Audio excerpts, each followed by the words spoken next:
মুহতারাম হাজিরিন, আজও এখনো যদি কেউ এই ইতিহাস থেকে শিক্ষা গ্রহণ না করে, আলেমদের সাথে বেয়াদবি করে, আলেমদের গায়ে থেকে রক্ত ঝরায়, আপনারা জানেন টঙ্গীর ময়দানে সাদের গুন্ডা বাহিনী আলেমদের রক্ত ঝরাইছে, ঠিক না বেঠিক বলেন? নিরহ আলেমদের গায়ে হাত তুলছে, নিরহ তৌহিদি জনতার শরীর থেকে রক্ত ঝরাইছে, আমার 4 জন ভাইকে শহীদ করেছে।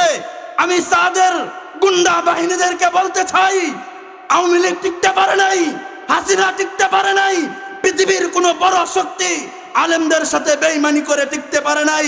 ও সাদের গুন্ডা বাহিনী, শুনে রাখ, আলেমদের রক্ত যেই ময়দানে ঝরছে, যেই দেশে ঝরছে, সেই দেশ একদিন বিজয় হবেই হবে, ঠিক না বেঠিক বলেন? সাদের গুন্ডা বাহিনীও এই বাংলাদেশ ছাড়তে বাধ্য হবে, কথা বলেন ঠিক না বেঠিক? সাদ বাহিনী এই বাংলাদেশ ছাড়তে বাধ্য হবে, সাদের গুন্ডা বাহিনী বাংলাদেশ ছাড়তে বাধ্য হবে। শুকরিয়ার বিষয় মনে রাখবেন, আপনাদের সবার পক্ষ থেকে আমাদের বর্তমান প্রধান উপদেষ্টা ডক্টর ইউনূস সাহেবকে ধন্যবাদ জানাই, আমাদের বর্তমান স্বরাষ্ট্র উপদেষ্টাকে ধন্যবাদ জানাই, বর্তমান ধর্মমন্ত্রী ধর্ম উপদেষ্টাকে ধন্যবাদ জানাই।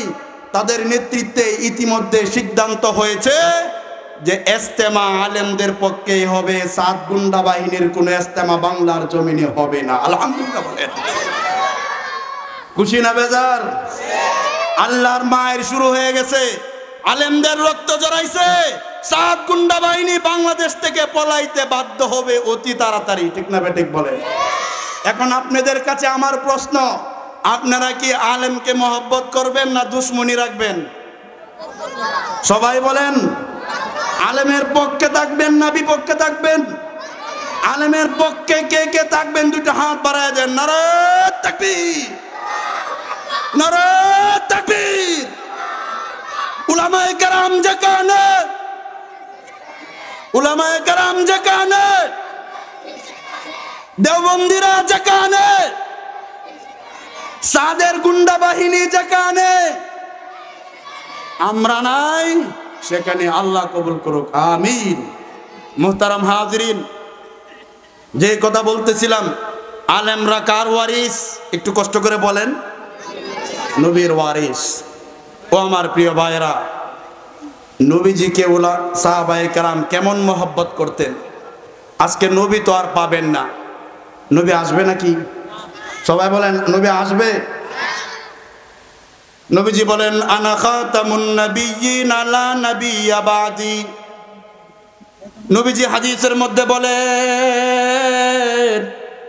আমি শেষ নবী, আমার পরে আর কোন নবী আসবে না, ঠিক না বেঠিক বলেন? আল্লাহ রাব্বুল আলামিন কিয়ামত পর্যন্ত নবীর দরজা বন্ধ করে দিয়েছে, কিয়ামত পর্যন্ত আর নবী আসবে না। আপনি আমি নবীকে দেখেও ধন্য হতে পারবো না। ও আমার মুসলমান ভাইরা, নবী আর আসবে না, কিন্তু নবীর রেখে যাওয়া ওয়ারিসরা আছে না নাই?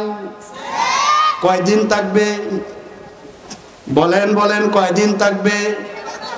কিয়ামত, কিয়ামত আসার আগ পর্যন্ত এই দুনিয়া যতদিন, নবীর ওয়ারিসরাও থাকবে ততদিন, ঠিক না বেটে?